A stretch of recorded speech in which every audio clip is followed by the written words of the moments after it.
Okay, so now we're going to go to something that happened in the news early in the week or maybe 2 weeks ago. Give me about the NFL player. Michael Bennett, I believe his name is. Michael, yeah, that's him. Read that for me, Captain Isaac.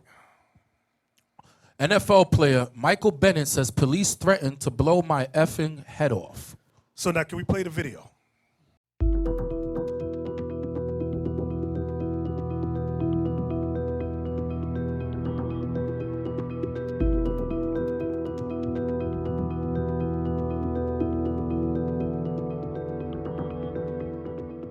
Any moment I could have made the wrong decision and whether move, it felt like I was resisting or doing something wrong, and you guys would be wearing, the Seahawks would be wearing the patch with number 72 on it.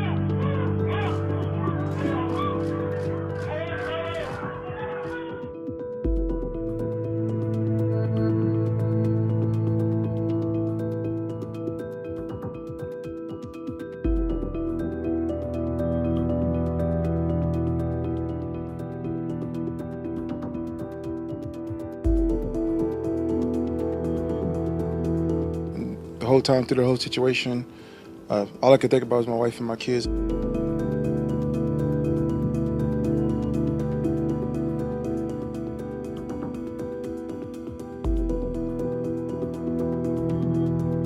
I'm just lucky to be here right now, to be able to continuously fight for people, fight for the equality of all people, regardless of their color, regardless of their gender, regardless of all that. He messed me up with that last statement right there. But my point for showing that is that Esau don't care about how much fame you have or how much wealth and or riches you may have. They just see a nigger. And I know some of y'all get offended at that word, but just cover the ears of your children. You'll be all right. That's all they see. They don't care. He's yelling out who he is. They didn't care about that. The same thing happened to Oprah Winfrey when she went shopping in France. The same thing, believe it or not, happened to Blair Underwood during the attack of Rodney King, the beating of Rodney King. They beat the hell out of him, threw him against a car. And he's screaming, I'm Blair Underwood, I'm an actor, I'm famous. They were like, we don't care who you think you are. All right? So never let fame or fortune go to your head to make you think you can rise above the status of your people. You cannot. You cannot. You cannot. You cannot. In an interview years ago, they asked OJ about what the people going through. He said, I'm not black, I'm OJ. You know, Jay-Z did a song making fun of it today, making fun of that statement that OJ said. You know? Go ahead, Toy. I got to show you a picture since you mentioned OJ. Yeah, so years ago, they did an interview with OJ, right? And concerning the problems amongst our people and so forth, OJ said, listen, I'm not black, I'm OJ. Well, I'm not you black. know? I'm OJ. But what ended up happening, as you see the hell that OJ went through these last couple of years, you know, you also saw the hell he been catching. Esau took away everything from that dude because OJ think that he rise above his people. You know, because the way old Esau was dealing with him and all that money he had, it got to his head. So he was thinking that he above his people. Y'all see that? Do y'all see that? That's original OJ that we know. Moral of the story, stay home. If he had stayed with the black woman, he would not be in no trouble today. But what happened when he got money and fame? He left the sister and went and married Miss Laura. Miss Ann, that's what he did. And look what all the hell he caught. You just got to meditate on that thing. Yeah, you remember the black man where Obama have to talk to the police for him? You know all that, what was his name? Henry Louis Gates. You know all that cops has to do just check with the neighbor? Why bring him all the way down to the police station, take picture? You see that folly behind it? Give me Psalms 44. Let's read verse 12 through 15. Psalms 44, verse 12 through 15. Start at 11. Verse 11. Thou hast given us like sheep appointed for meat, and hast scattered us among the heathen. The word scattered there, you will hear the modern term, the diaspora. And the diaspora is referring to our people, the scattering of the 12 tribes of Israel. Read. Thou sellest thy people for naught, When we went into slavery, God didn't get any profit for selling us. Go ahead. and dost not increase thy wealth by their price. Right. God didn't get any riches for allowing us to be sold into slavery. That's what David is saying. Thou makest us a reproach to our neighbors, We have become a reproach to our neighbors. Go ahead. a scorn and a derision to them that are round about us. Nobody likes. I know we like to think that people love us. When I say people, I'm talking about other nations. Like we did the radio show. Remember we were on in Amsterdam. Remember Radio de Leon? Remember that? Yes. And the brother who was hosting, he heard us in the street, and he asked us to come on the radio show. And he was making a point that said, because all his constituents was Esau. It was only him and it was 3 black people in the whole radio thing. And he said that they try to make him feel separate or special or above his people. But he says he's not stupid. He says he knows what they're doing. Okay? And all of our people got to think like that. Because Esau you're not like them. You're special. You're not like a regular Negro. No, we are regular Negroes. We're all the same. Okay? They use you just how we got to use them. Our mindset got to be like that. They want to try to separate you from the people to make not even your living be separate. Your way of thinking is different. That way there's no connection between us. Right? It's the old divide and conquer. Read on. Verse 14. Thou makest us a byword among the heathen. Thou makest us a byword among the heathen. Meaning our surnames have been changed and our national identities have all been changed. Go ahead. A shaking of the head among the people. You know when you get on the elevator, brothers, and a white woman looking, that's how they look. Or they grab that purse. Oh, here he comes. But I'm famous. You don't know who I am? No, we don't care who you are. What verse was that? That was verse 14. Go ahead. My confusion is continually before me, and the shame of my face hath covered me. Now, when it says my confusion is continually before me, I'm going to bring it from back then and I'm going to bring it up to now. Spiritually, in essence, it's referring to us being God's chosen people. And how have we fallen so far? But in the world standard, I'll use it this way. My confusion is continually before me. Because we're taught in society, get an education, become famous, get riches, and you are accepted. Michael Bennett found out he's not accepted. Okay? And many other black entertainers find out the hard way they're not accepted. So they're confused, but I'm American. I believe in the red, white, and the blue. I bleed like you bleed. My kids I'm going to go to the same schools as you. Why am I not accepted? You're not accepted. All on the news this week. Remember the storm in Houston? Harvey? Whatever. God, how about that? And black people did video after video. The white people are passing us by. They're not picking us up. They're confused. They didn't get them boats to pick up Negroes. They got them boats to pick up their own people. You want to get picked up in a boat, Negro? Guess what you got to do? Buy a boat. It's not hard. It ain't hard. Read that again, that verse. Verse 15. My confusion is continually before me, and the shame of my face hath covered me. Y'all see that? Go ahead. For the voice of him that reproacheth and blasphemeth. That's the so-called white man. By reason of the enemy and avenger. Exactly. That is the so-called white man. Give me Deuteronomy 28, verse 65 and 66. Deuteronomy 28, verse 65 and 66. Deuteronomy 28, verse 65. And among these nations shalt thou find. Start at verse 64. I will start there. Verse 64. And the Lord shall scatter thee among all people. Once again, that's the diaspora. That is the modern term you'll hear being used today. But the reference is the scattering of the 12 tribes of Israel. Read it again. And the Lord shall scatter thee among all people, from the one end of the earth even unto the other. And there thou shalt serve other gods, which neither thou nor thy fathers have known, even wood and stone. The two worlds largest religions is Christianity and Islam. That's what it's making reference to about wood and stone primarily, first and foremost. Those are the world's two largest religions, Islam and Christianity. Read on. Verse 65. And among these nations shalt thou find no ease. Regardless of your fame, your fortune, your wealth. Go ahead. Neither shall the sole of thy foot have rest.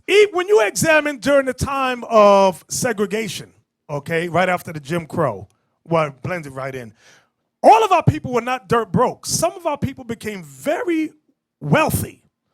And the whites ran us off our property, our land, and took our lands that we had worked so hard and diligently for. Read that again. And among these nations shalt thou find no ease. Right after the emancipation, they created the Ku Klux Klan, okay? And they would come and do raids against our people at night. Read. Neither shall the sole of thy foot have rest, but the Lord shall give thee there a trembling heart and failing of eyes and sorrow of mind. Now, when we read this, we like to keep it back there. We like to keep it back there. But I'm going to show you it's not for back there only. The curses will be upon us for how long, brothers? Forever. Read on. And thy life shall hang in doubt before thee, and thou shalt fear day and night, and shalt have none assurance of thy life. Give me the next article about Libya. I'm going to show you how these curses don't, because a lot of times we break scripture down, we keep it back there. You got it. Teaching, you brothers that teach, stop keeping the scriptures back there. Captain Isaac, read that. Muslims worldwide. Libya, after dictator Gaddafi, Muslims sell blacks for $200 at open slave markets. Can you read the date? April 11th, 2017. See, we don't realize I always tell y'all, we live in a bubble of censorship. We don't know what's happening outside of America. Most of us are clueless. This is why it hinders our teaching. This is why it benefits when we travel and read. They are selling black people for $200 on the open slave market. Read. But Islam is supposed to be so equal and good towards blacks. Or so we are told, and they convert in droves. All things evil is supposed to be the white man. Isn't that the fashion nowadays? Go down. Now, here's the actual article. Read. Migrants are being sold at open slave markets in Libya. Vulnerable refugees from West Africa often arrive in the country with no money and no papers. Migrants from West Africa. I want y'all to see updated April 11th, 2017. So this is not 100 years ago. Get your minds, reset your thinking. This is this year. Go ahead. Migrants from West Africa are being openly traded in public slave markets across Libya. So you know why we have a disconnect with our people on the other side of the world?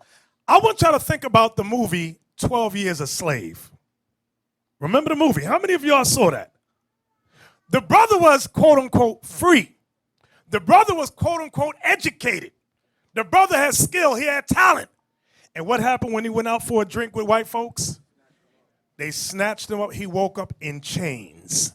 So when we were traveling, we would think, how easy would it be for something to happen to us traveling and we wake up over there?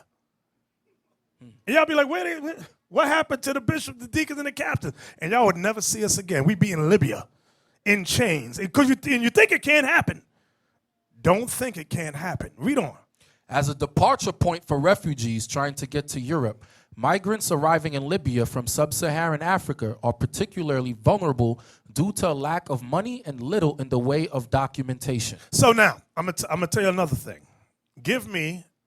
I want you to read the scripture for me.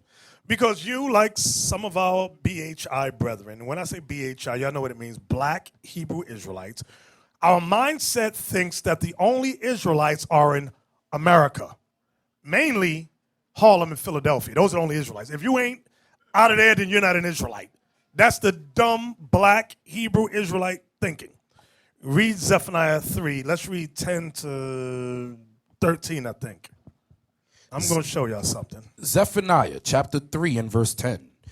From beyond the rivers of Ethiopia, my suppliants. When you examine the rivers of Ethiopia, they extend down towards the Nile. They go towards Uganda. They go towards the Congo as well.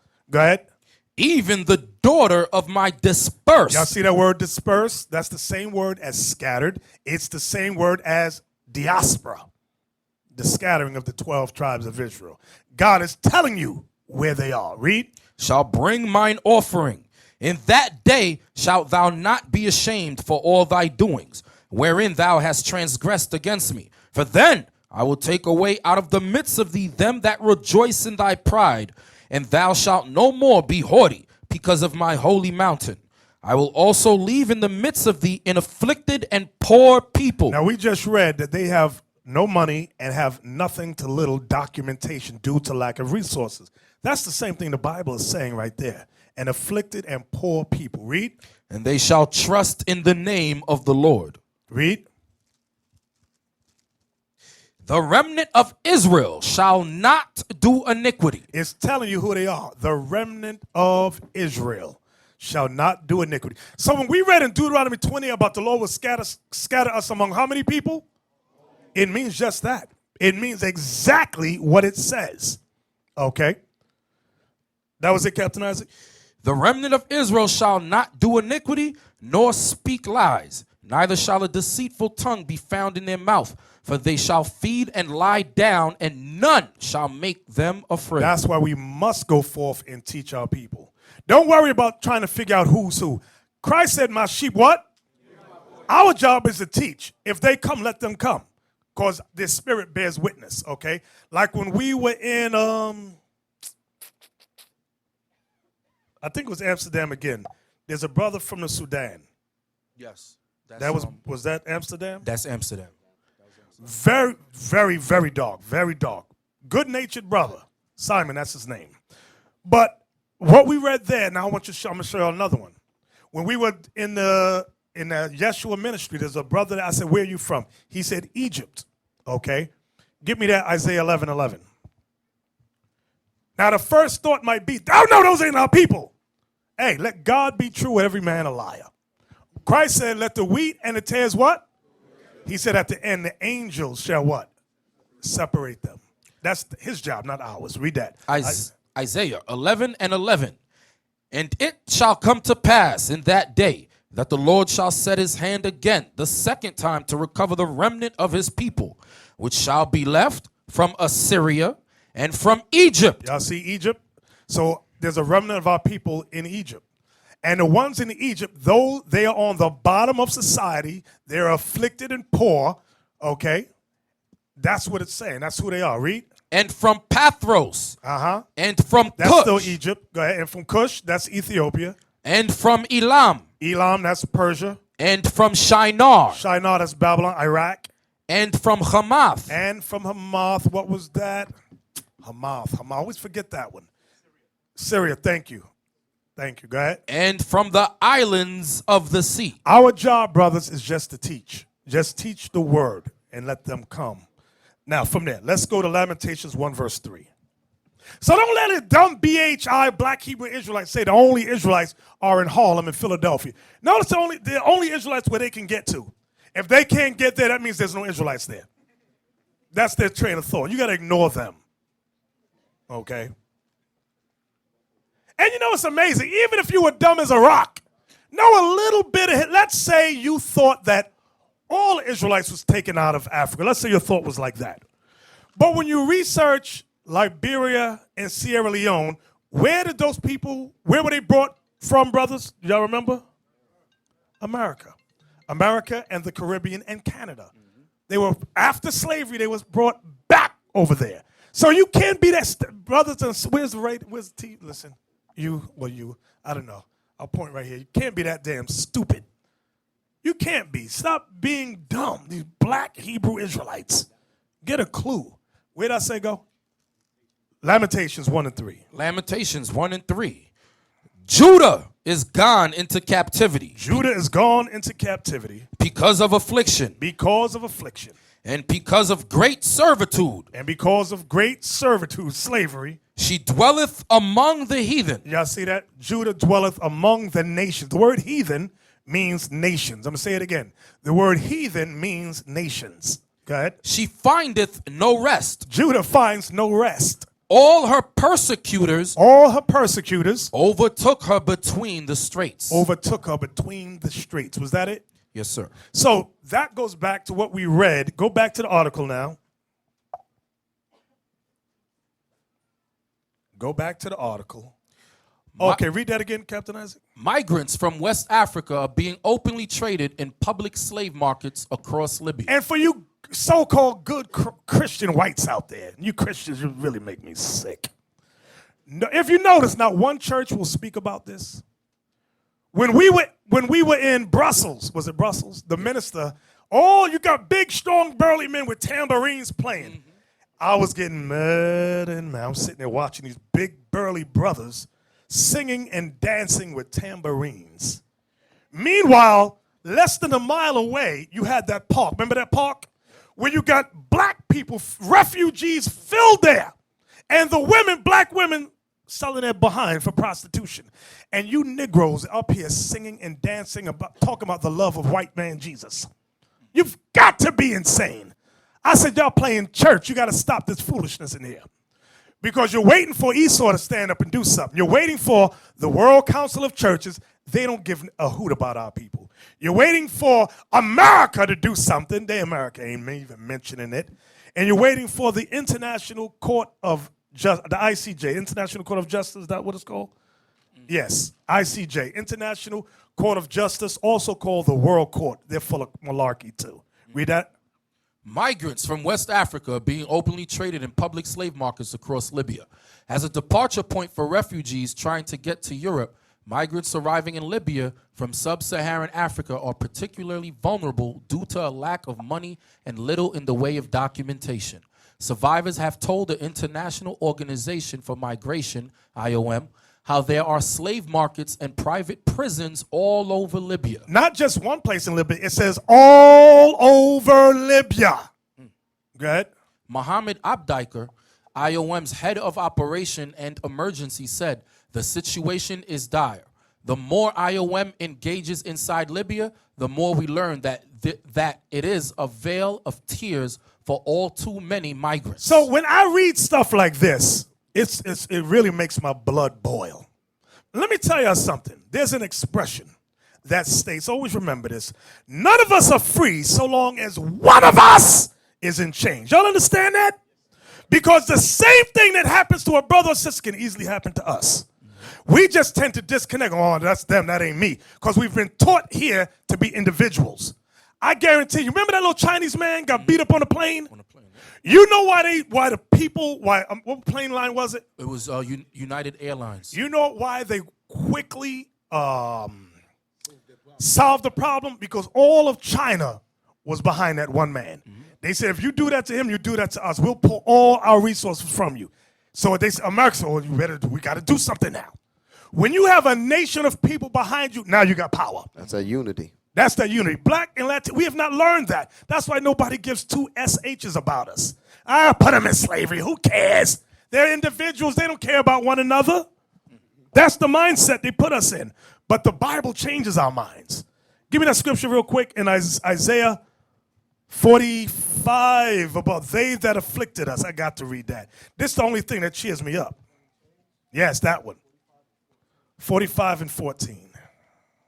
Can I say something before you? Yes, go ahead. That's the reason why when I was talking earlier about unity, to us, unity is like an elective.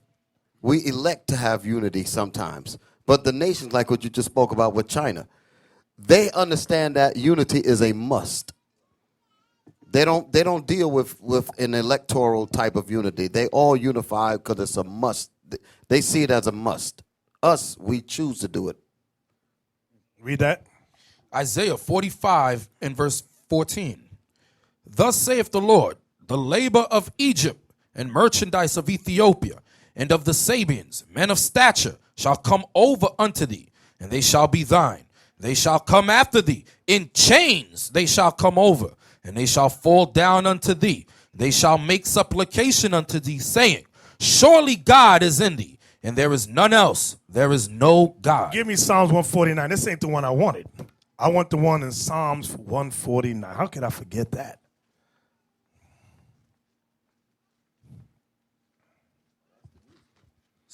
Yes. Verse 1, Bishop. Yeah, you can start at verse 1. Psalms 149, verse 1. Praise ye the Lord. Sing unto the Lord a new song, and his praise in the congregation of saints. Let Israel rejoice in him that made him. See that? It says, let Israel rejoice in him that made him. Who has our rejoicing been in? The white man. How do we rejoice? When we celebrate his holidays. His white supremacy holidays called Christmas, called Thanksgiving, called New Year's Eve. We have rejoiced in our oppressor. The Bible says what? Read that again. Let Israel rejoice in him that made him. That means we got to celebrate the Sabbath. That means we got to celebrate the Passover. That means we got to celebrate the new moons, the Feast of Tabernacles. That's how we praise the Lord. Go ahead. Let the children of Zion be joyful in their king. We got to be joyful in our king. Not in Trump, not in Obama, but in our king. Read. Let them praise his name in the dance. And we're going to do some real dancing. They ain't seen no dancing yet. You wait till we get to our kingdom. Go ahead. Let them sing praises unto him with the timbrel and harp. And this is when we're going to use the timbrel and harp. Not now. I ain't using no timbrel and harp. I ain't got nothing to sing about. Our people being sold for $200 in slavery. And you want to sing, Negroes? Are you insane? Read. For the Lord taketh pleasure in his people. Does it say the Lord takes pleasure in all races? For the Lord taketh pleasure in his people. Go ahead. He will beautify the meek with salvation. He will beautify the meek with salvation. The meek means the humble, okay? Those that submit themselves to the will of the Most High. Go ahead. Let the saints be joyful in glory. Come on. Let them sing aloud upon their beds. Here it comes. Let the high praises of God be in their mouth. The high praises of God in our mouth is the Bible. God's law is going to be in our mouth. Go ahead. And a two-edged sword in their hand. And we're going to have a killing instrument in our hand. Let's see if we're going to put butter on bread. Let's see what we're going to do with this sword. To execute vengeance. Y'all know what vengeance is? Vengeance is not used with your words. Vengeance is used with a sword, with a weapon. Go ahead. To execute vengeance upon the heathen. The word heathen means nations. Go ahead. And punishments upon the people. And we're going to put all the people in punishments. Let's see what kind. Go ahead. To bind their kings with chains. Oh, this is the vengeance we're going to execute. This one we're going to sing with the timbrel and harp. We're going to bind their kings with chains. Go ahead. And their nobles. And their nobles. Why? Because they're still doing it to us today. Now payback is y'all know the rest. Go ahead. And their nobles with fetters of iron. And their nobles. I'm going to talk about their nobles in a minute. Remember this name, King Willem Alexander. We're going to talk about that devil in a moment. Go ahead. To execute upon them the judgment written. See, we're not going to run crazy and do what we want to do. We're going to execute upon the nations the judgments that are written in the Bible. Go ahead. This honor have all his saints. And God says this is an honorable thing to do. This is nothing to be ashamed of. Payback is nothing to be ashamed of. Go ahead. Praise ye the Lord. Now you see what David says. Praise the Lord for that thing. We've been so destroyed in our minds. You read this and people want to say, no, that's evil. You're filled with hate. No, this is justice right here. Okay? Now, give me the next article on, it says migrants from West Africa. Not the one with Gaddafi. You can X out of this one. Then you notice in Libya, everything was smooth with Gaddafi, right? Right, with Gaddafi And was America right. waged that thing, war on Libya, then they didn't do nothing to America. Now look where the people suffering. Then I think in Libya was the number 5th oil country in the world. Oh. And how the hell they become that little? Overnight? Exactly. Omar Gaddafi wanted to stop using the euro and all European monies. He said Africa is the most richest continent on earth. He said, why don't we make African, what do you call it? Union. An African Union with the money. He said we can change the dollar and do all that. Next thing, all of a sudden, the news, Gaddafi was an evil dictator. Yeah. They went over there and put him to death on the news. You saw it on the news. And people in America were clapping, yeah, he's evil, you stupid people. Our people are dumb as hell. We believe anything we see on the the Caucasian News Network, CNN, or CBS, the Caucasian Broadcasting System. He said, you know what, why do we need to work with them? Even the brother called Thomas Sankara, somebody, I think Phineas posted this video. Thomas Sankara was the president of, somebody help me out here. Burkina Faso, thank you. It was formerly called the Upper Vulgate. He said, we don't need foreign aid from America. We don't need foreign aid from Europe. He said, we have all the resources we need right here. So what did he do? He said, he divided the people up. He had certain people work with the government. Some people work with farming, rice. Some people work with electricity. Yeah. And he had all the people in his cabinet. He said, you don't need to take first class no more. He said, and you don't need the top ranking vehicles either. He said, you can have a regular car to get from here to there. Before you know it, they hired his best friend from childhood to assassinate him. They lit his body up with over 30 bullets. All of a sudden, foreign aid's back now. Because he said, and explained, foreign aid is a national debt. He said it's like slavery. You can never come out from under it. America gives you $203 million for the year. You have to pay that back with interest. Strings attached. There's always strings attached. He said, we don't want that. And America said, if they're successful, all the other African nations will do the same damn thing. That's right. Kill him. And they killed. It's on YouTube. Thomas Sankara. He was the head of Burkina Faso. If I'm saying it wrong, you'll correct me. What is it? Burkina Faso. Okay. Yeah, you know, Bishop, the world. And no, he didn't have bones in his nose and a plate in his lip. He looked just like you. Go ahead. Yeah. The world said America is just, right? Look at the countries that he been to. Look at what he done to these people. You say a bunch of women prostitute themselves, a bunch of men, and I mean, no harm, no nothing. If we are just people, then why every place we ever been is corruption? Every place we ever been is wickedness. You understand? Who's bringing this wickedness? America, throughout the earth. As long as it's not them, everything good. You know what I mean? Poverty is good for them. You understand? In our pride, they have take much wealth. You understand? But now we back now, white men. We back now. We're trying to keep the law now. Exactly. Give me the picture of Judicata.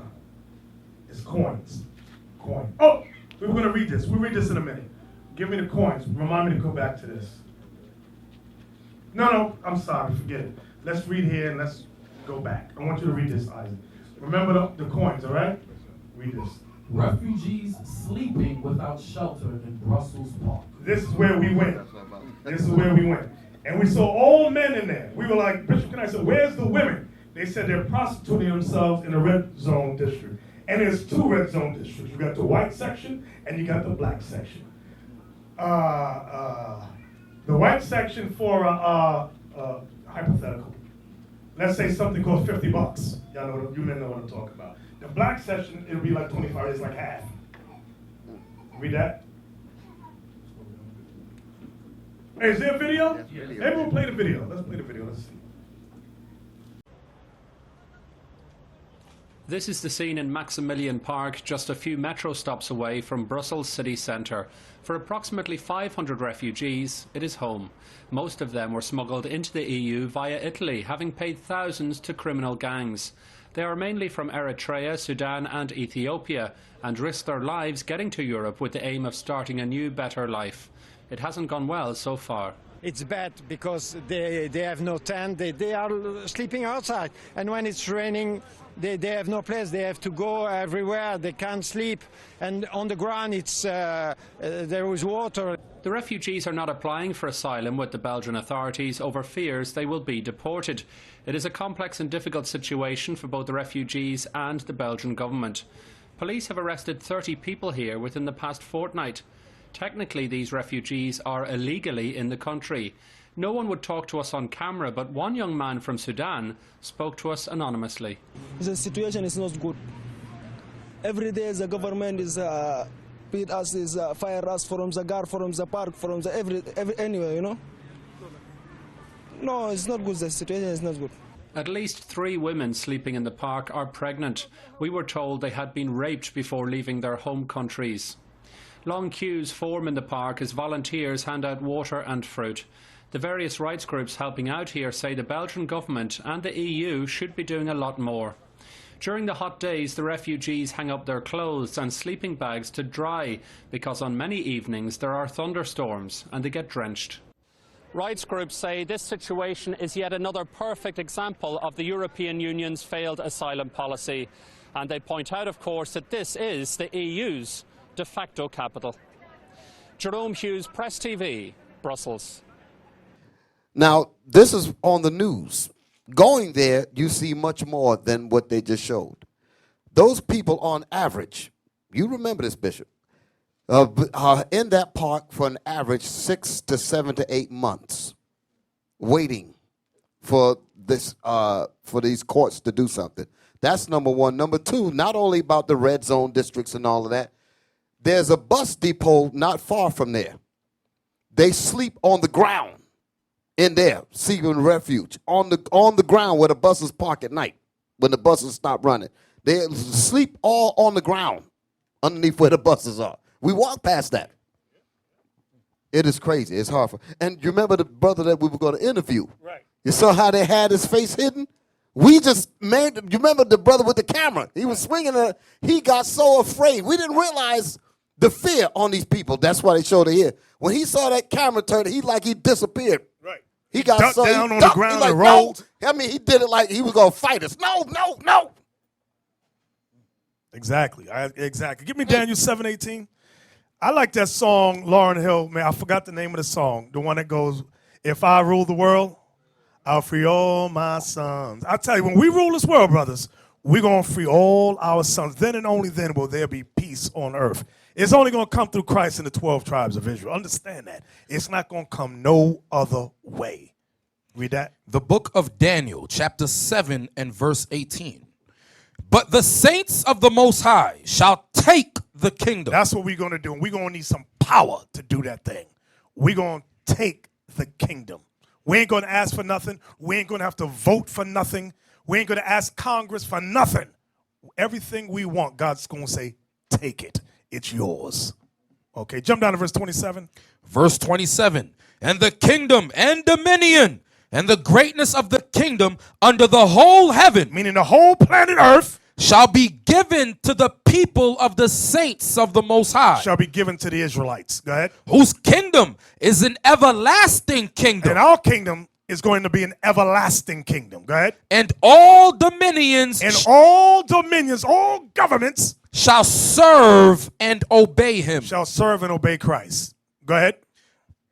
Hitherto is the end of the matter. Y'all know that part right there. Hitherto is the end of the matter. Means this is what the whole Bible is about. That's the entire plan of God. Daniel, the 7th chapter, gives you the whole plan of God. It starts off with the Israelites in captivity and ends with the Israelites ruling all nations. Hitherto is the end of the matter. That's what the whole Bible's about. You ain't going to add nothing to it. You can't take nothing from it. It is what it is, okay? From there, give me Psalms 44. No. Give me Deuteronomy 28:32.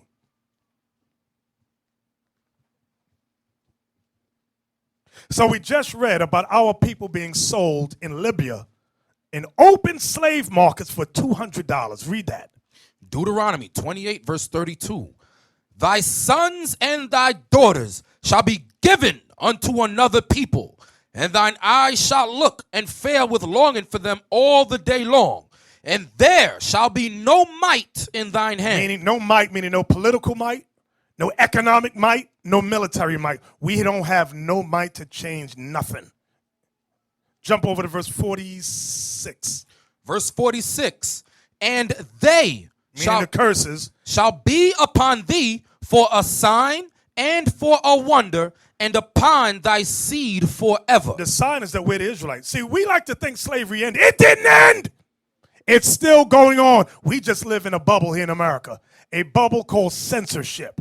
Don't show them that. Don't even talk about that. Okay? Give me the coin of Judah.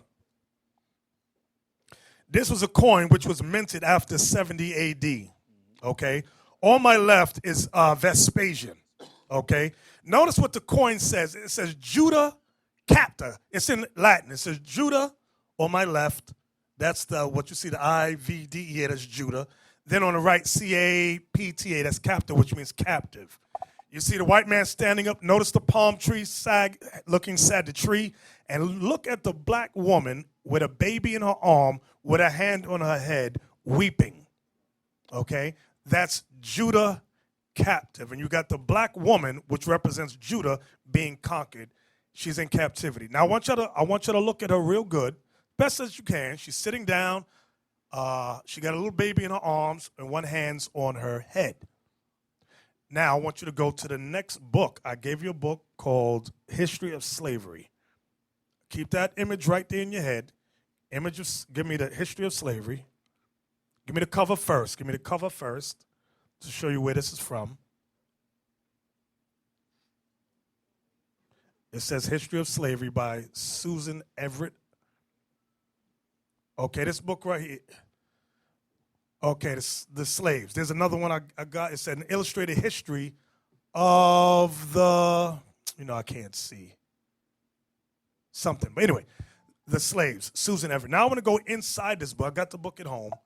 Go to the picture where you got the black woman sitting down under a tree. I want y'all to see this. This is on page, look at the page number. What's that page? 142, top left. Notice, now this is talking about chattel slavery, but notice the image of the black woman with her hand up under the tree. This is the year in the 1600s. The coinage that we showed you was from what year? 70 AD. Letting you know, the scholars know we're the same people. The same people. It's the same image with the black woman crying under the tree. Can we zoom in on the words so I can see it? Negro woman who sitteth pining in captivity. Remember we just read Judah Capta. Yep. It's the same image. And weepest over thy sick child. Though no one seeth thee, God seeth thee. Though no one pitieth thee, God pitieth thee. Raise thy voice, forlorn and abandoned one. Call upon him from amidst thy bonds, for assuredly he will hear thee. This is mockery. Yes. That's what they're doing. They're mocking us. They're saying we're going to show you a history right in front of you, and we're going to laugh because you're not going to pick it up. Exactly. That coin plus this here, the equation should be solved. The problem should be solved. You should know after that. Okay. But they laugh at us. Look at the coin again. Go back to the coin. Look at the coin right there. The black woman with a baby in her hands, right under the same tree too. It says Judah Capta, Judah captivity. And other one, back to the etching now, it said Negro woman in captivity. It's the same thing as this. Same exact thing. Go back to the picture. Bishop. Yes. The words that you read there for the coin is the exact same words in Leviticus 26:39. It said the woman was, what did it say? Pining away? Yes. That's Leviticus 26:39 says the exact same thing in the curse. Exactly. I want to read the words. Okay. Right, y'all see it together. Y'all see the tree? Same tree. Got the black woman there with similar clothing, the drapes, okay, weeping with a hand on her head. It's the same thing. So these people are making mockery of our history, knowing that we will never put one and one together. Go back. Let me see the top of this. Go to the top.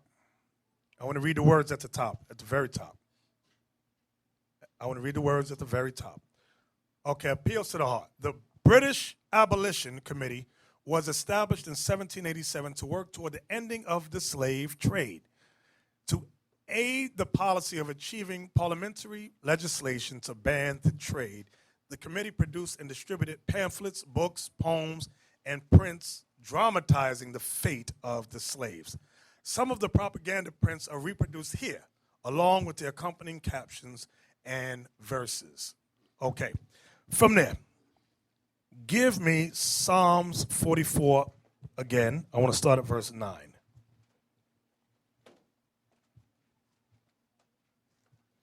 I tell you, when we rule the world, we are going to free all our sons and daughters. Okay?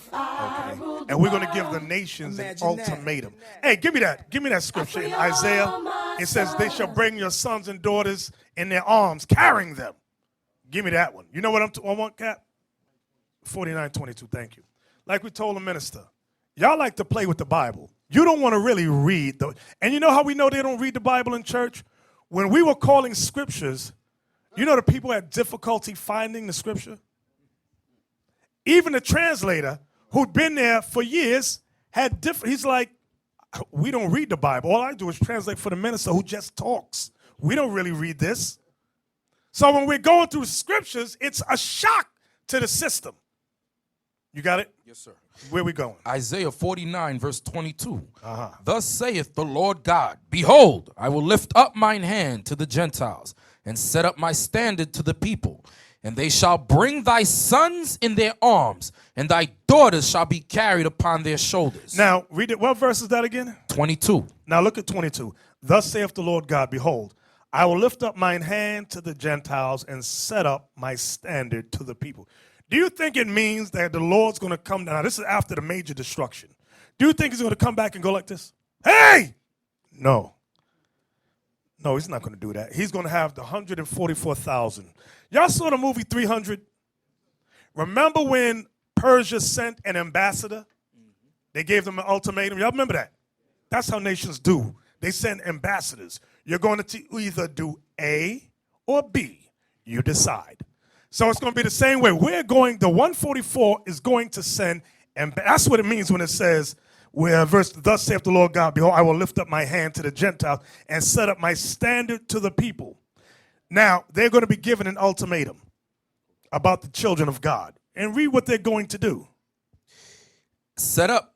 Thus saith the Lord God, behold, I will lift up mine hand to the Gentiles and set up my standard to the people.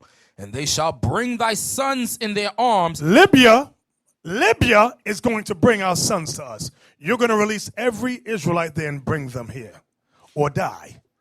See, we play church so much, we don't know how the world operates. You got to really think about what's going to happen. Why do you think it says the feeble among us shall be as David, and the house of David shall be as God?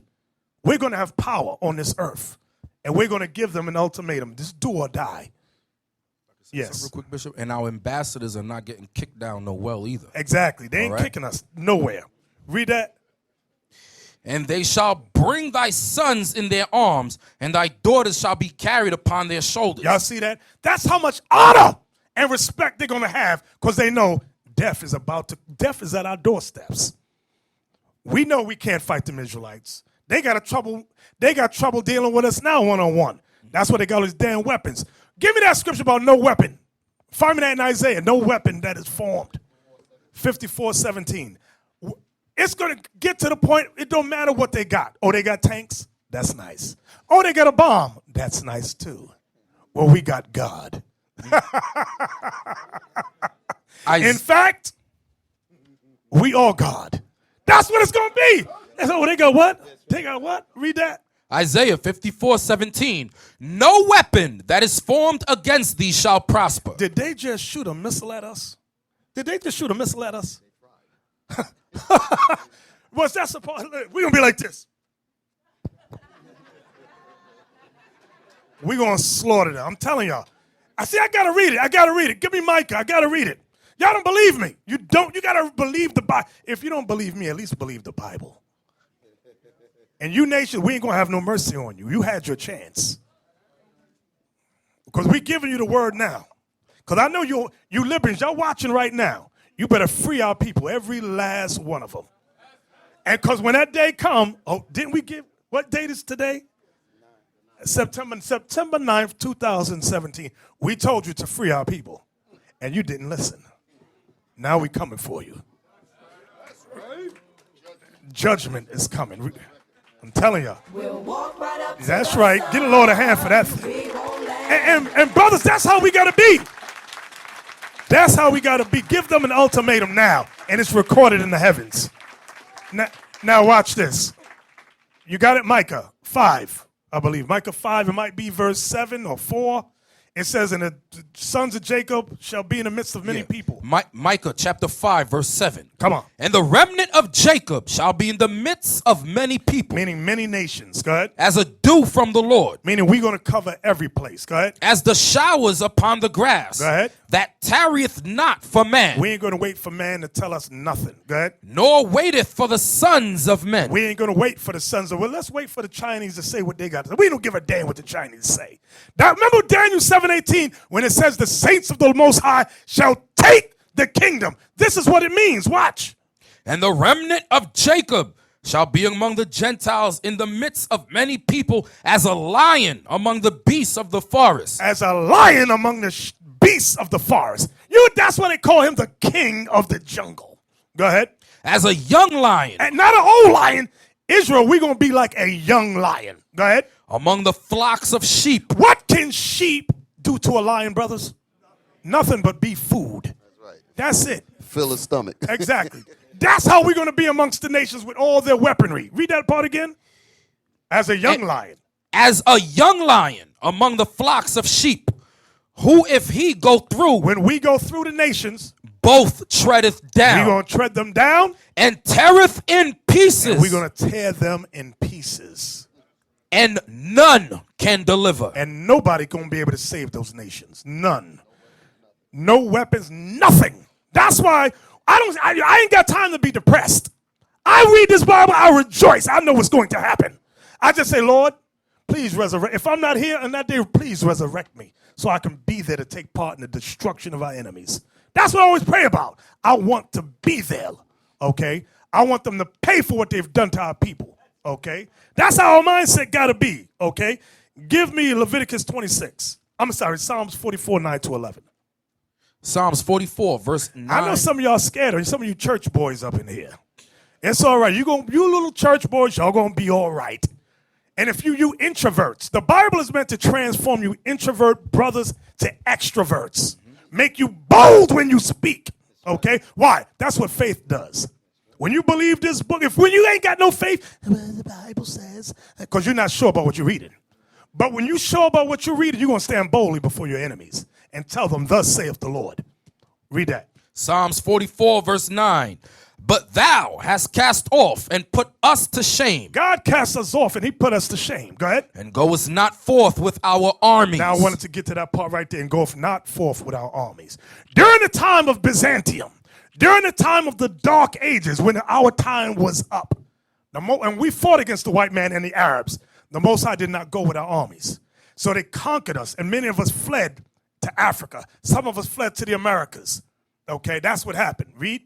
Thou makest us to turn back from the enemy. And they which hate us spoil for themselves. And they which hate us robbed us. Go ahead. Thou hast given us like sheep appointed for meat. We were like sheep to them, appointed for meat. You see how it's flipped now? We were at one time like sheep to the nations. God said, I'm going to flip that thing. The nation's going to be like sheep to y'all. Go ahead. And hast scattered us among the heathen. That's the diaspora. Read. Thou sellest thy people for naught. We just going down to verse 11. That was verse 11. Okay. Luke 18, verse 3. And there was a widow in that city, and she came unto him, saying. And she came unto God, saying, that's what it represents. Go ahead. Avenge me of mine adversary. Avenge me of my enemies. Go ahead. And he would not for a while. This unjust judge, which represents God, would not do it for a while. Go ahead. But afterward he said within himself, though I fear not God, nor regard man, yet because this widow troubleth me. Yet because these Israelites trouble me, I will avenge her. I will avenge her. Lest by her continual coming she worry me. Lest by her continual praying she trouble me. Read. And the Lord said, hear what the unjust judge saith. Now, in case you doubted what I said, the next verse, Christ explains it. And shall not God avenge his own elect, which cry day and night unto him, though he bear long with them? I tell you that he will avenge them speedily. Nevertheless, when the Son of Man cometh, shall he find faith on the earth? Y'all see that bottom part? Nevertheless, when the Son of Man cometh, shall he find faith on the earth? Who has faith on this earth to pray for vengeance against their enemies? You won't find no church doing that. We were in Brussels in the church, Yeshua Ministries. A few blocks away, the people being refugees all in the park, and they're banging on damn tambourines. And we're like, what the hell is wrong with y'all over here? Right, like they didn't know about it, and they walk by it every day. We are supposed to pray for vengeance against our adversaries. And not once a month. It says all the time. Who's speaking? The Son of God. But most of us don't believe it because we've been indoctrinated with false Christian thoughts. And when I say false Christian thoughts, I'm talking about white man religion. They say, no, never pray for that. The Son of God said pray for that. Can we read it again? Verse 7. Verse 7. And shall not God avenge his own elect, which cry day and night unto him, though he bear long with them? Christ said, pray against your enemies. Ask God for vengeance, and he will do it. Just keep praying for it. But we don't believe there's no. We've been taught not to do that thing. The men afraid. The women definitely afraid. Don't pray for that. Lord, give me a husband. That's all they pray for. What about the oppressor? What about the white man who's oppressing us? Can we get some vengeance, please? We need some vengeance. We need God to bring some more storms and kill them all. Bishop, can we read 2 Thessalonians 1 and 6? Yes, To show read that that. it's according to the law. Exactly. Read that. That's a good precept. Oh, no, that's wrong. You're not supposed to say that. We're saying what the Son of God commanded. See, some of you church boy, I know some of y'all from the church right away. You're looking at me over your glasses like, what the hell are you talking about? We ain't supposed to be saying stuff like that. This is a coat. Didn't I tell you it's a coat? You're looking over at his wife on the side. Read that. 2 Thessalonians chapter 1, verse 6. Seeing it is a righteous thing with God to recompense tribulation to them that trouble you. Okay? He says that it's righteous with God for us to wish that we get vengeance on the people that trouble us. Read on. And to you who are troubled. That's why we are. We feel in trouble. The people who are here now are here because we're upset with the way this world is. Read on. And to you who are troubled, rest with us. This is where you get rest in knowing that the Most High is going to get them. And that's what you should be coming here with, that mindset. Not like the bishop said, the women, all they come here is looking for men. And as soon as they get men, you don't hear nothing about them no more. You know how many sisters come in here on fire? You see them on class. As soon as they get a man, you don't hear nothing from them no more. Some of you brothers are the same way also. Okay? The people who are troubled, you're supposed to come here saying, I hate this world the way it is, and I want the Most High to judge it. That's right. Exactly. Amen to that thing. So we told him. We told a brother, Papani, who's the radio host. He met us out there. We said, listen, go to that park of refugees and start handing out literature. Start teaching. Get the brothers with you. Go out I'd set up camp in the middle of that damn park and get some translators because they all got different languages there, and let this gospel be heard, okay? Give me the next article, okay, about the Dutch trouble. Oh, give me Jeremiah 3:15. I'm sorry. And you find what I asked you to find. Jeremiah chapter 3, verse 15. And I will give you pastors according to mine heart, which shall feed you with knowledge and understanding. All the pastors today, we looking at the pastor in the church, he's not feeding them with knowledge and understanding. The knowledge and understanding with God to today, a part of the knowledge, you're supposed to pray for vengeance from God against your enemies. It is a righteous thing to do that. You won't, T.D. Jakes ain't going to teach you that. Creflo ain't going to teach you that. Give me another one. Juanita Bynum ain't going to teach you that. Joel Osteen definitely ain't going to teach you that. You can't even get in the church. Exactly. So the pastors that God is rising up is going to teach you the truth, the whole truth, and nothing but the truth. So help us, God. Whether you like it or not, the Bible is like medicine. It might taste nasty at first, but it's healthy for you. It will ease your troubled mind. Okay? So read this, Captain Isaac. Dutch trouble with ugly slavery past. Because we were in Belgium, Brussels, Belgium, and Amsterdam. The Dutch rule that place. That's their flag. Go ahead. Once upon a time in the 17th century, the Netherlands was the largest slaving nation in the world. And believe it or not, most people don't realize that. When we talk about slavery, the first place we think of is what, brothers? America. Nobody mentions the Dutch at all. And guess what? Nobody mentions Saudi Arabia either. Why? Because they got big money, and it's done by design, not by accident, design. What was that museum, that place that we went to? You remember where they had the slave ship? Oh, I wasn't there. I didn't go. No? Damn, nobody. Well, when we went in there, Bishop Kanai asked the question to the lady at the front desk. She said, well, where is the Dutch part of the slave trade?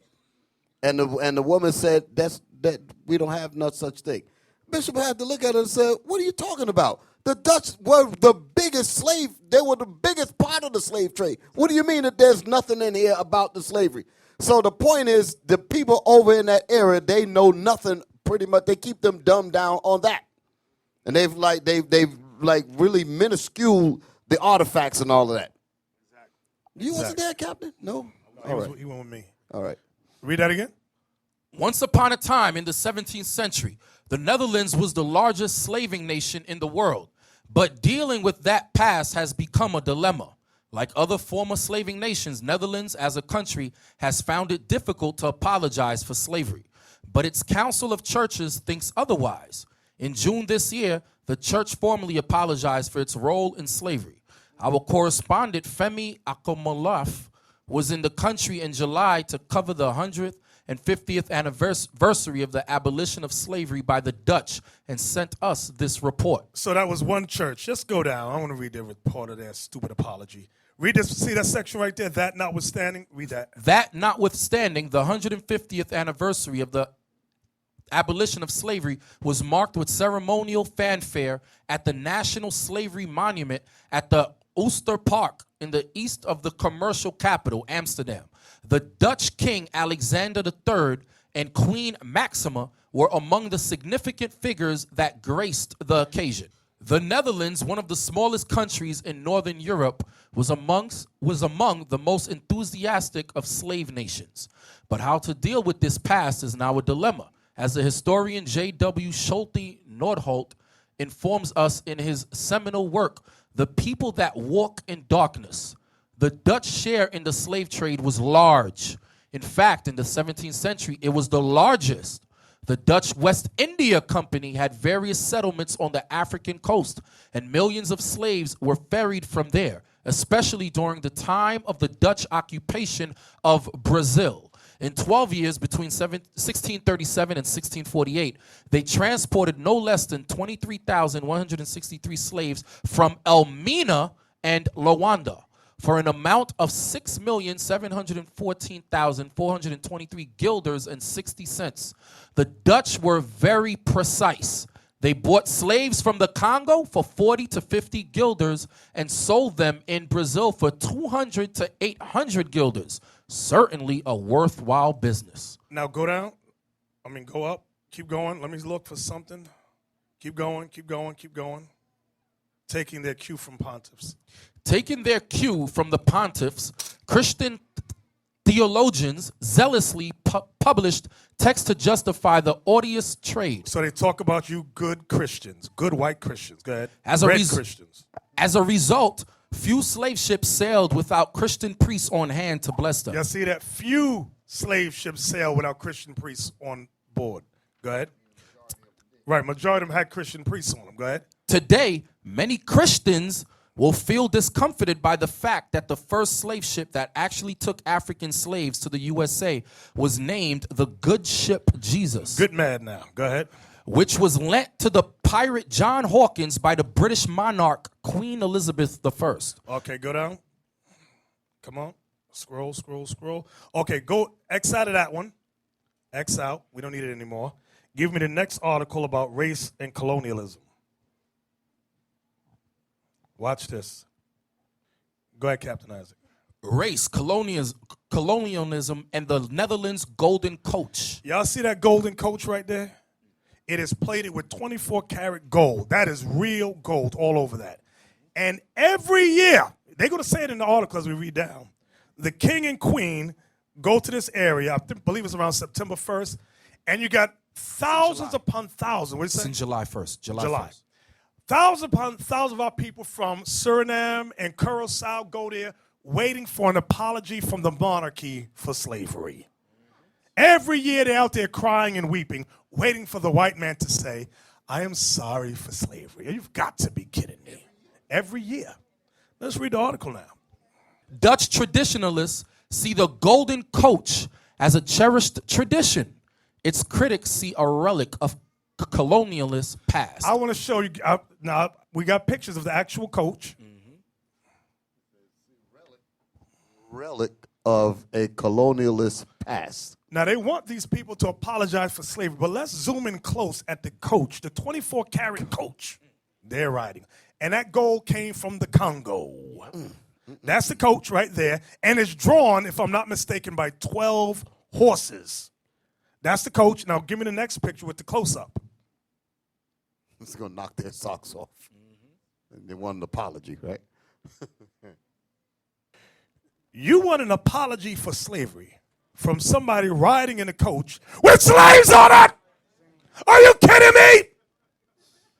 You got slaves honoring the white woman and the white man. You might need to zoom in a little bit more on that, because I know stigmatism and all kinds of things are happening in the eyesight right about now. So you got to get it close. Now they can see it now.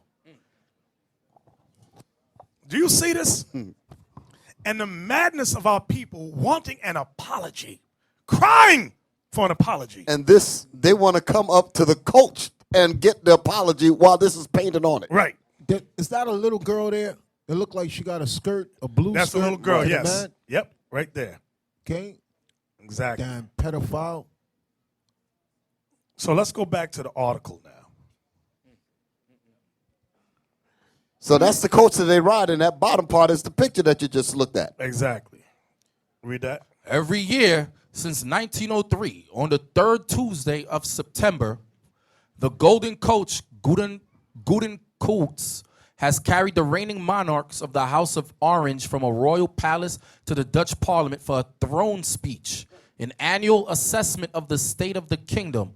Thousands of jubilant subjects gather to watch the horse-drawn carriage clatter along the leafy streets of The Hague to catch a glimpse of their beloved monarch. It is known as Prinsdag, the day of the little prince. Last September, the golden coach, drawn by a team of 8 horses and fitted with the full regalia of empire. You got to imagine, picture this golden coach drawn by 8 horses with all of the spoofs on the horses, I don't know what it's called, the plumage and all of that. The music is playing. The slaves are cheering, waiting for an apology, and the devil comes out of the coach with images of slaves and says, how you doing? And that's all he says. That's it. And they go up and give their dumb speeches. Keep reading. That's opulence there. 8 horses. Last September, the golden coach, drawn by a team of 8 horses and fitted with the full regalia of empire, crests, murals, gold gilt curlicues, had a headlong collision with the 21st century. On September 5th, 2 weeks before the annual carriage ride, several dozen protesters gathered on Museum Square in Amsterdam to denounce the carriage itself. The golden coach, which dates to 1898, has on its left flank a triptych painted by the decorative artist Nicolas van der Wey, called Homage from the Colonies. The 2 outer panels show half-naked black men shouldering massive bales and satchels. The central image is of a statuesque woman seated on a throne with 2 black figures in supplication before her. One kneels in reverence, hands clasped and head bowed as if in prayer.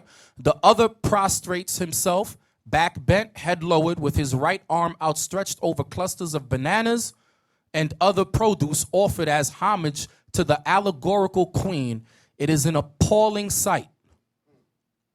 When the king and queen ride around in such a coach, it glorifies this era. Harry Westerink, one of the protest organizers, said in an interview at the time. Westerink is a founder of the Grey Coach Grove Coats movement, which for more than a year has sought to banish the golden coach to a museum. Westering says that the supposed Dutch golden age in the 17th century was in fact a gray area tainted by colonialism. Gray era tainted by colonialism. Wester Inc.'s scorching rhetoric is a part of an impassioned, sometimes violent confrontation between the country's traditional historical memory and its current population. An estimated 4 million citizens, more than 1 in 5 Dutch people, now have ancestry outside the 12 provinces that constitute the Netherlands, whether in the former Dutch colonies of Indonesia, Suriname, and a number of Caribbean nations, or in countries such as Turkey and Morocco. And we saw a lot of those nations over there. Go ahead. Or in the Balkans, which have long been a source of guest workers. This demographic shift has been cause for growing social tensions and occasional violence. The fiercely racist politician Pim Fortuyn was assassinated by Volkert van der Graaf in 2002, a white Dutchman shooting another white Dutchman in defense of Dutch Muslims. Oh, well. Now let's go up. Keep going up. Keep going. Let me see. Right here. The first person to draw public attention to the Golden Coach's triptych was Beryl Beekman. Stop. Highlight that, and I want you to go to Google. We're coming right back here. Beryl Beekman. She look familiar, Isaac? Yes. That's a We met her. scene. Yep. We met her at the radio station, and she said she's going to see if she can get us an audience with the king on that day. Oh, me, Bishop, can I said, whoa. Oh, I said, please, if Lord make it so, there's so much to say. How much time I got? You got how much time they said? Like 10, 15 minutes. 10, oh, just give me 5. That's all I need. Just give me 5. But this sister, she's very, very smart sister. She was listening also to the radio show. She loved what she heard. And she's a big politician out there in Amsterdam. So let's go back to the article. The first person to draw public attention to the Golden Coach's triptych was Beryl Beekman, the Suriname-born chairman of the National Platform for the History of Dutch Slavery, which seeks to address the country's unresolved colonial legacies.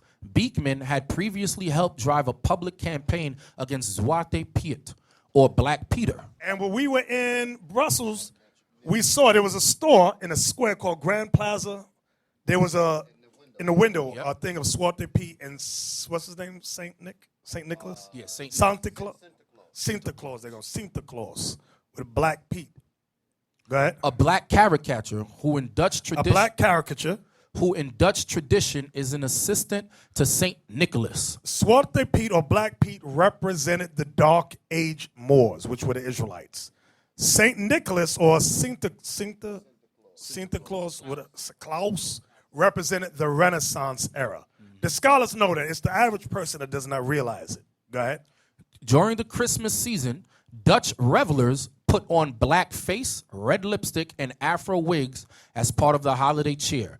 Beekman expressed concern over the Golden Coach just before Prinsdag in 2011, writing an opinion piece with 2 members of parliament for the NRC Handelsblad, a leading Dutch daily. Do me a favor, give me Deuteronomy 28. We're almost done. See, give me Deuteronomy 28, 31 to 34. I just want to show you something. Back to the curses. Deuteronomy 28. Deuteronomy chapter 28, verse 31. Thine ox shall be slain before thine eyes, and thou shalt not eat thereof. Thine ass shall be violently taken away from before thy face, and shall not be restored to thee. Thy sheep shall be given unto thine enemies, and thou shalt have none to rescue them. Write this down. Did you read down to verse 34? Thy sons and thy daughters shall be given unto another people, and thine eyes shall look and fail with longing for them all the day long. And there shall be no mine in thine hand. The fruit of thy land and all thy labors shall a nation which thou knowest not eat up.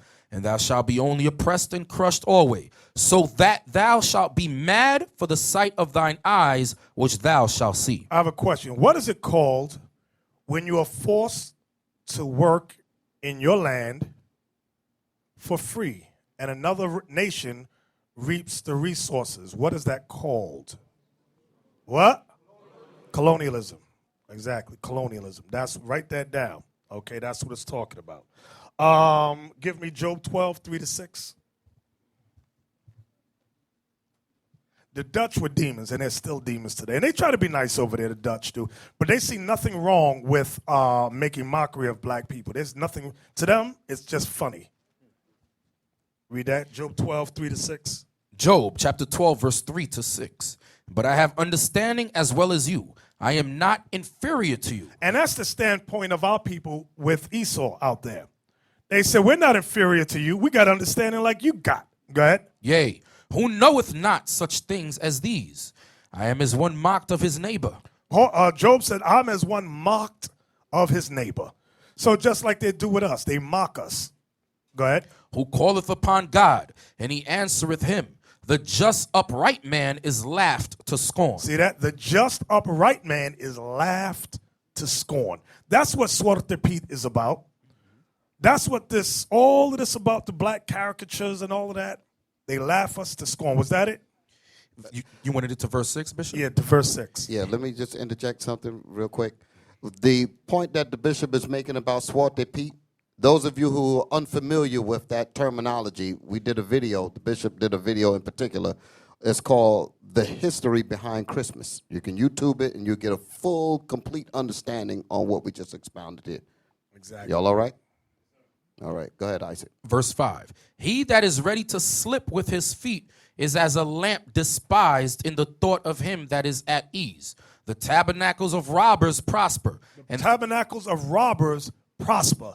Because all that the Dutch did when they robbed the wealth, the rubber throughout the Congo, Belgium became one of the richest nations on earth, the Netherlands, because of the rape, robbery, and murdering they did during the time of colonialism, Dutch colonialism. Go ahead. The tabernacles of robbers prosper, and they that provoke God are secure. And they that provoke God are secure. That's the white man. They're the ones that provoke God, but they live life secure. Not a care in the world. Go ahead. Was that it? Verse 6 is all I'm going to go down to. Into whose hand God bringeth abundantly. Into whose hand God bringeth abundantly. Now, go back to the book. Go back to the book. Now, this is what they did in the Congo. Okay, now the Congo has been renamed the Democratic Republic of Congo. And this was, let's zoom in on some of these pictures. See, a lot of you don't realize, because like I said, we live in a bubble of censorship. Look, they cut the brother's nose off on the right. They cut all their hands off, including the woman's hands are cut off for not bringing back a substantial amount of rubber. Okay? Many times, like I said, the mindset is, no, they're not suffering the curses of Deuteronomy 28. They didn't go through what we went through. You don't know what you're talking about. Just shh, be quiet. Now notice, they had another brother from the Congo whip the hell out of the slave tied to the cedar wood. They had him tied down and then whoop the hell out of him butt naked. They did the same thing over here in America. Right, they use your own to do it. Now the etching, you see the white man whooping the slave right there. Okay, let's go over. Okay, can we read that right there, Isaac? Yes, sir. In 1911, a Belgian historian described Leopold's system. Meaning King Leopold. Tax was not paid in money, but in work. In the rubber districts, in place of work, the tax was assessed at so many kilograms of rubber. If the stated quantity was not delivered to the treasury, there were several methods of enforcing compliance. Chiefs were detained as a punishment until their people furnished their quota of rubber. So the chief of the tribe was detained. Go ahead. Hostages were taken. Women and children imprisoned. The chikari, or rawhide lash, was used on those who had not brought into the post their prescribed amount of rubber. Sentinels were posted in centuries of population to supervise the work of the natives. Refractory villages received visits from military patrols. At times, punitive expeditions were sent to mete out exemplary punishment. Weren't the hands cut off of our people on this side of the world? The Incas, the Mayans, when Columbus, and they cut their hands off too. When they didn't bring the gold, when they didn't bring back enough gold. Exactly. Bishop, the man is missing his nose. Yes. What type of vile, disgusting, picture them grabbing your nose and cutting it off your face. They're sick, despicable, demonic people. Look at his nose. You just see one Ears are hole gone. and no ears. Her ears are gone. Can you imagine a life like that? You walking around with your nose off your face and ears off because you didn't work hard enough for them? A worker shows a pierced hand to the cameraman, while below another looks down at a severed hand and foot. Right. Now, and there's another book I got that says they cut off the hands and feet of his daughter. Of his daughter. That's her hands and her feet. The father is sitting there watching, looking. These are photographs. Right, These are not that's what you see. drawings.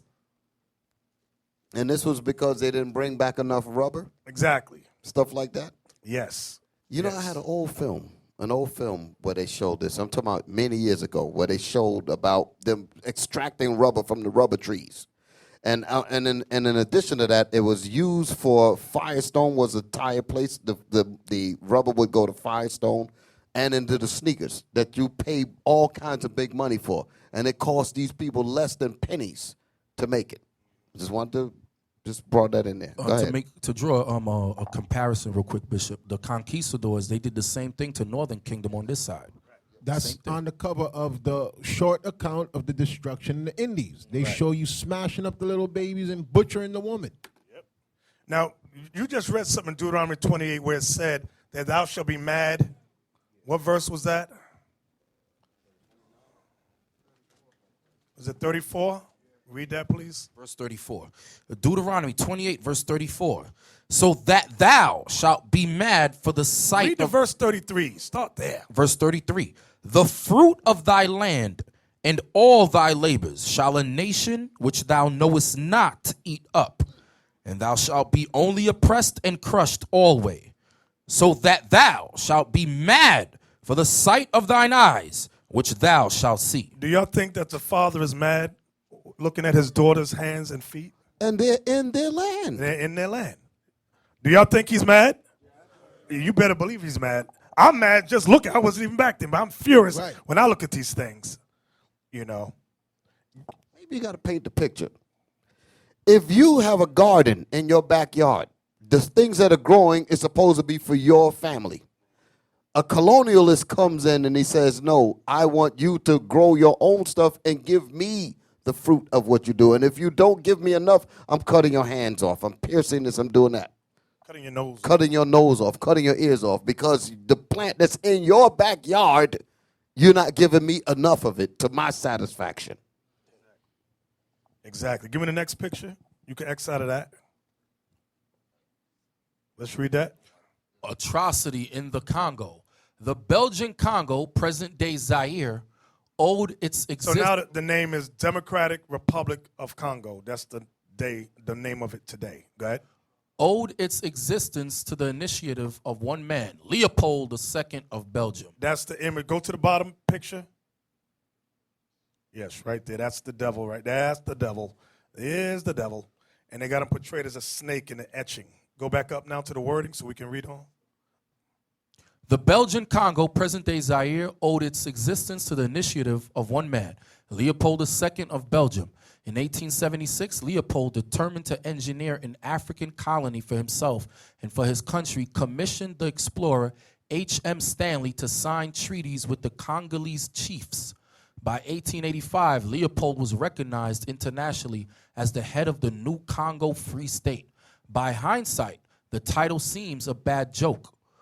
Heavily in debt, Leopold declared that vacant lands and their products were to be state property. The Congolese were forced to supply the chief commodity, rubber.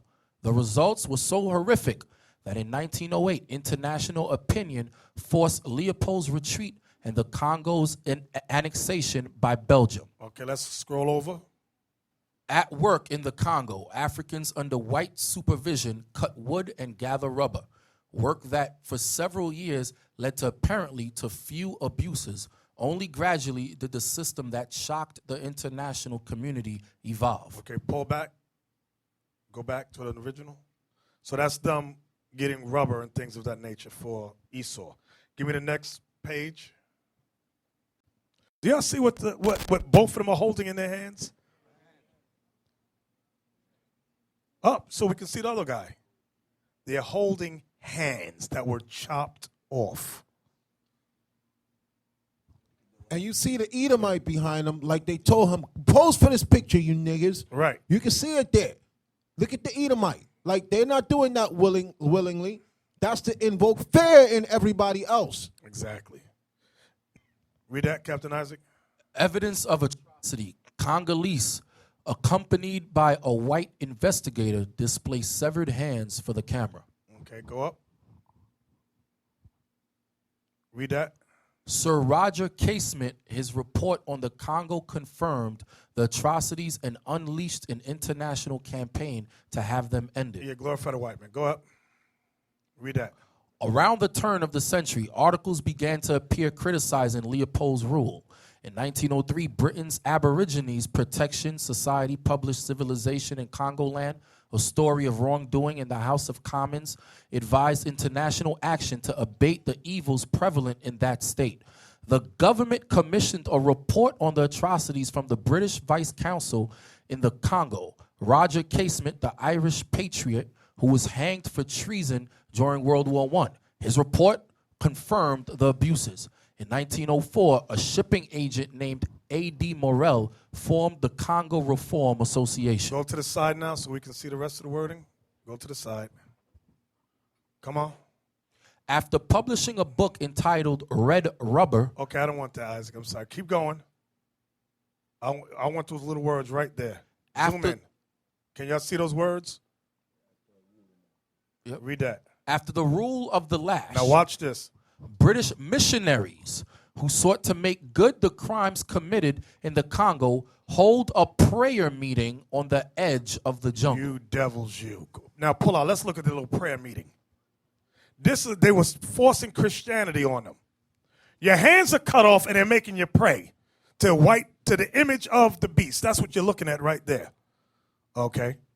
They are the devil, the Bible. And they're trying to make you feel like, oh, we care about you. Yep. And got you worshiping the image of the beast. And then they were all in cahoots with all that stuff that was going on. They're in unity. They're in unity against us. That's why we read earlier. Remember, it said there was very few slave ships that entered without a priest being on board. All these evil Christians were a part of the atrocities done to our people. All of them. Every last one of them. And I'm glad the Lord said, vengeance is mine, saith the Lord. You know, the Lord said, and every one of them shall go into captivity. Exactly. They do try to glorify Edomites that they say they expose the atrocities and stuff. Right, to make like you feel like there that. were sympathetic Edomites. Right. I'm going to hit y'all in the head with something today.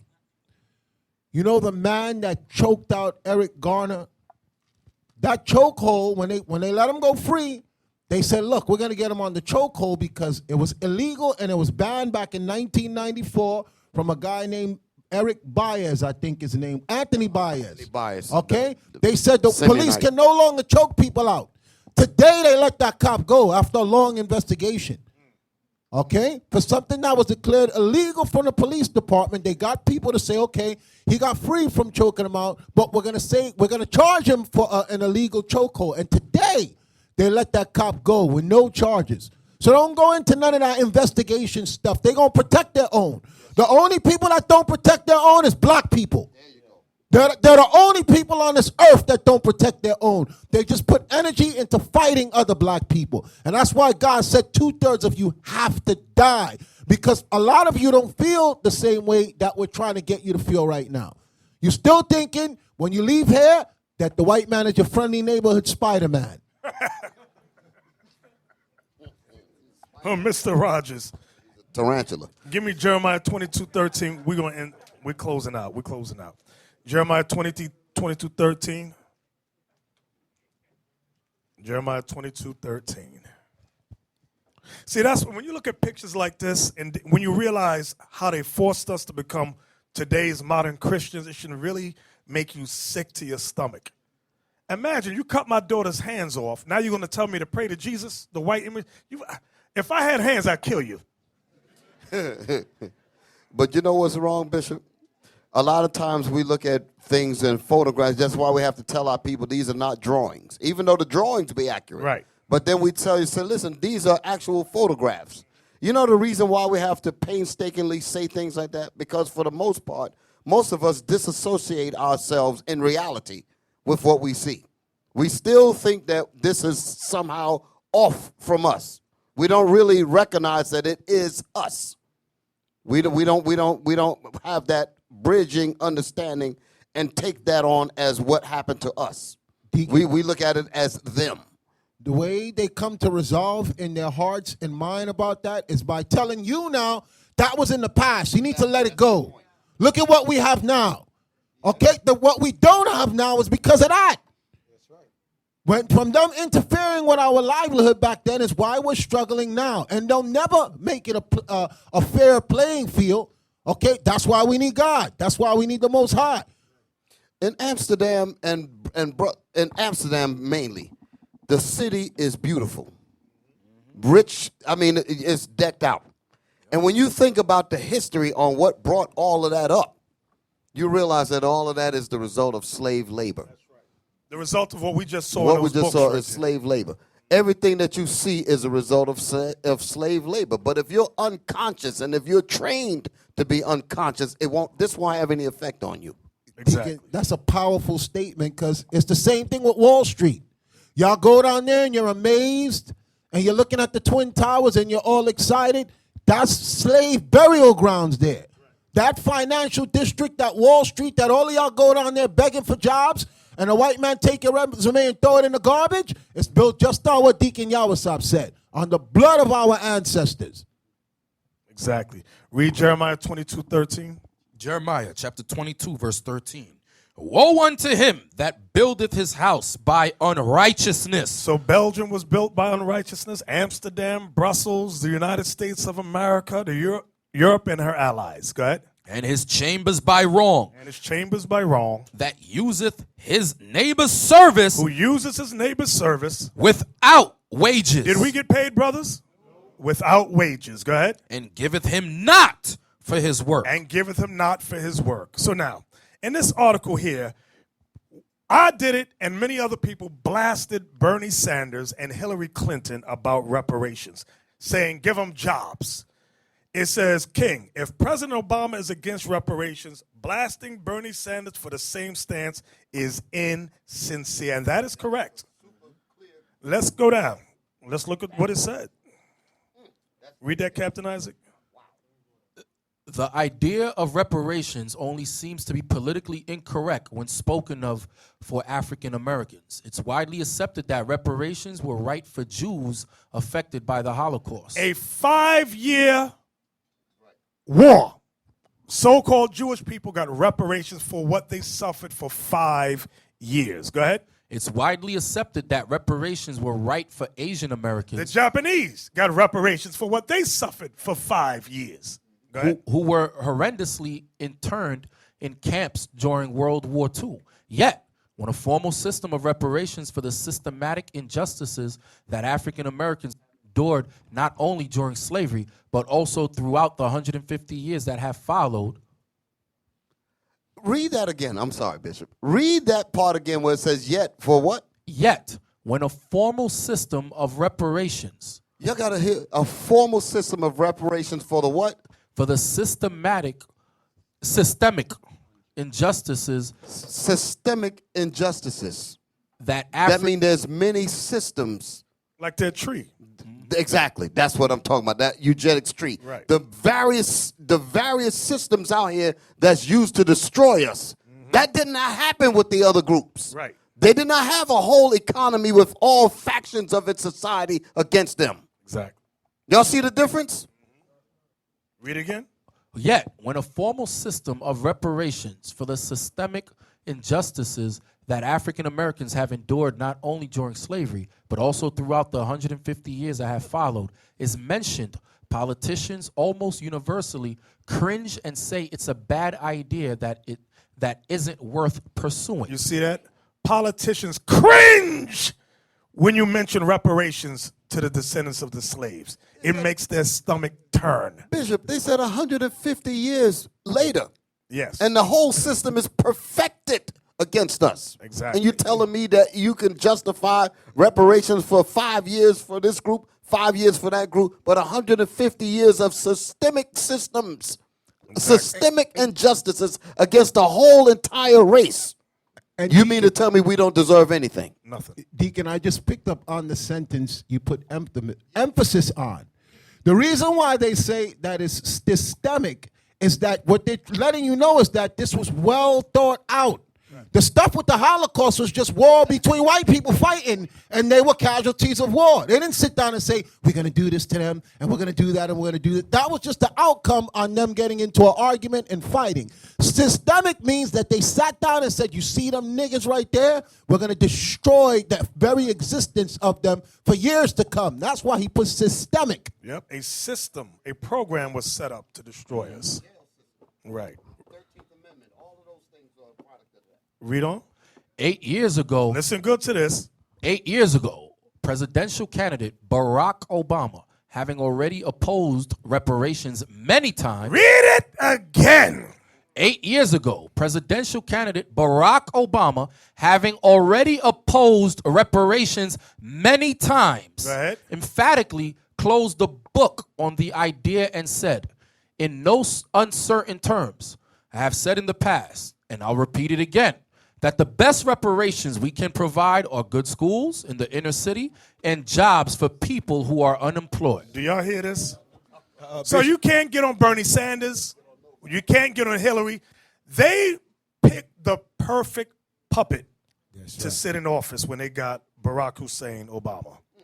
Now, I'll say this, before he became a candidate, his intentions may have been good. But once you sit in that seat and there's a shadow government of people behind you, letting you go. I want y'all to see the show. This is how I know what happened. The End of Poverty. Remember the guy said, if you don't accept America's policies, that foreign aid, they will send the jackal. There you go. To take care of you. You got to read between the lines what that means. See, brothers, y'all might think you hood.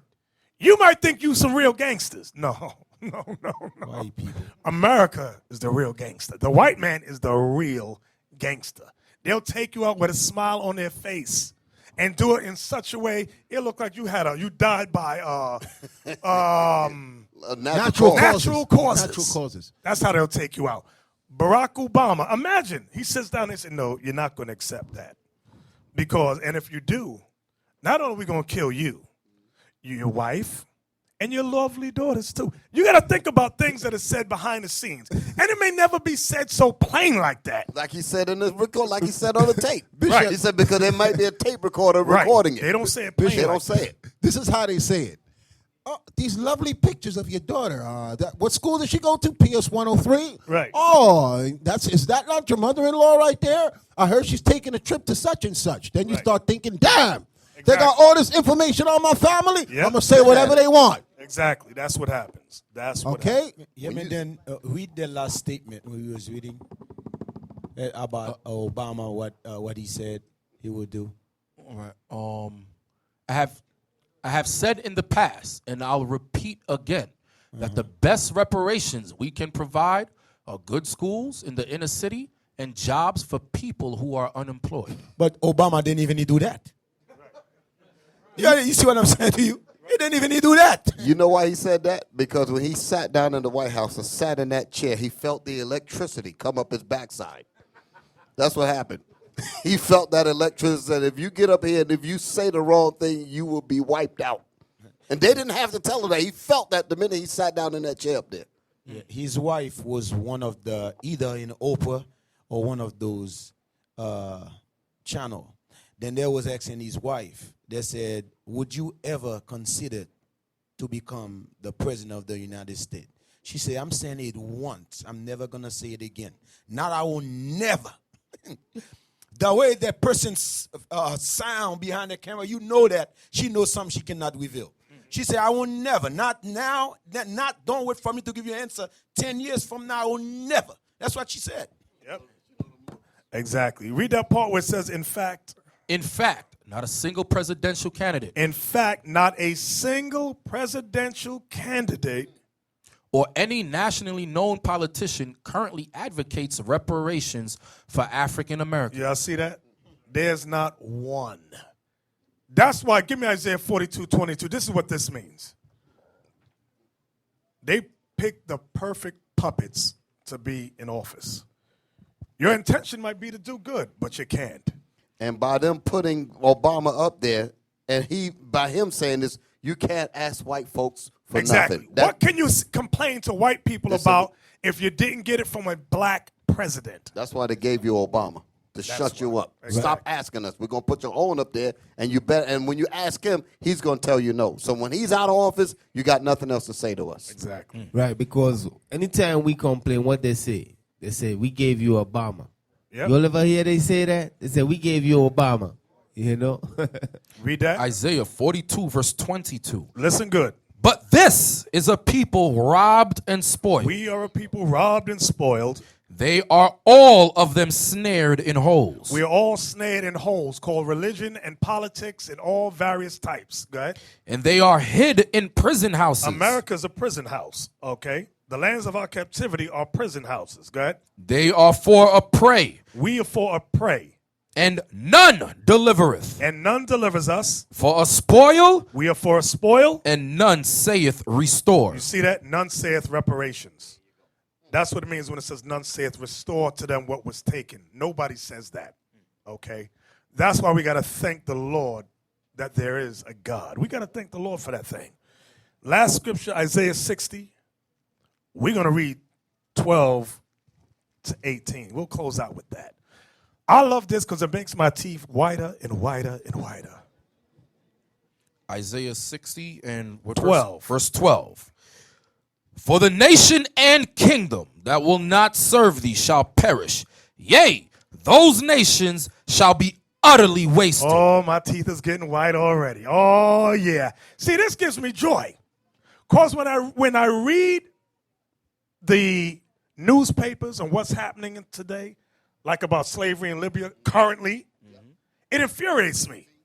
When I read about what happened in the early 1900s with the Congo, it infuriates me. When I saw what happened in the park in Brussels, it infuriates me.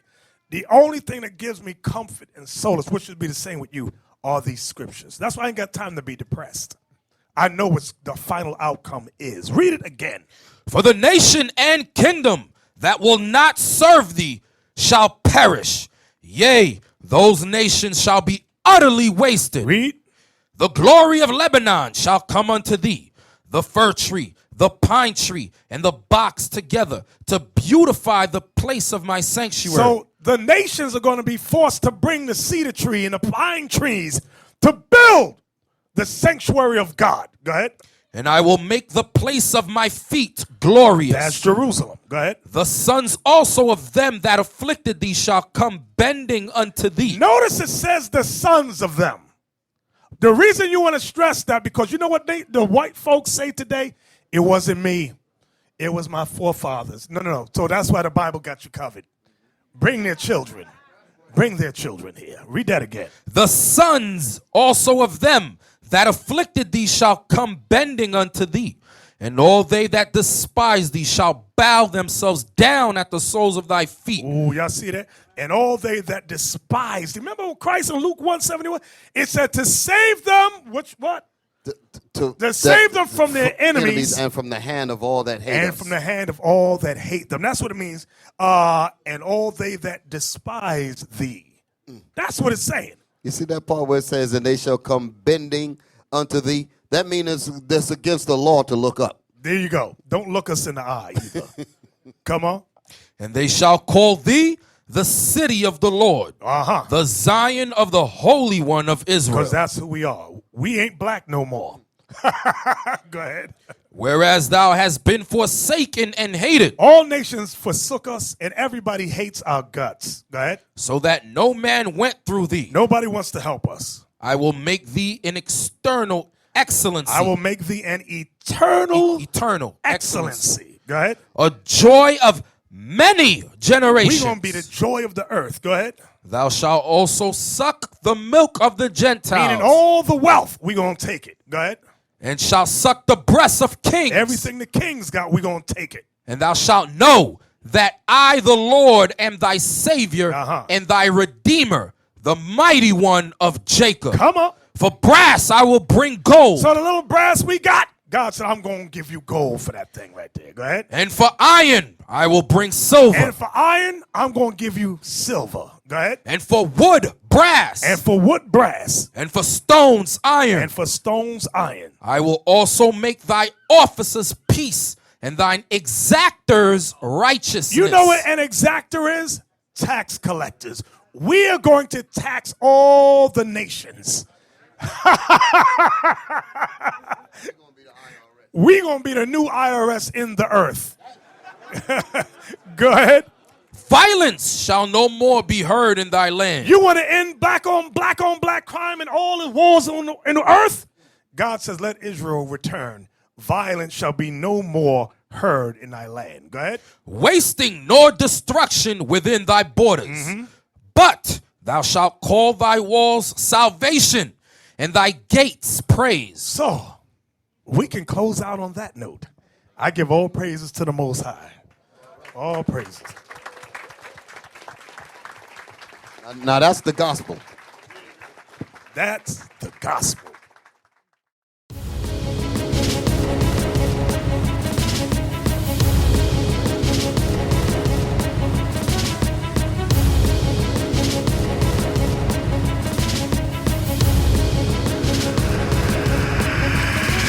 Shalom, Israel. I'm Elder Nathaniel, Israel United in Christ.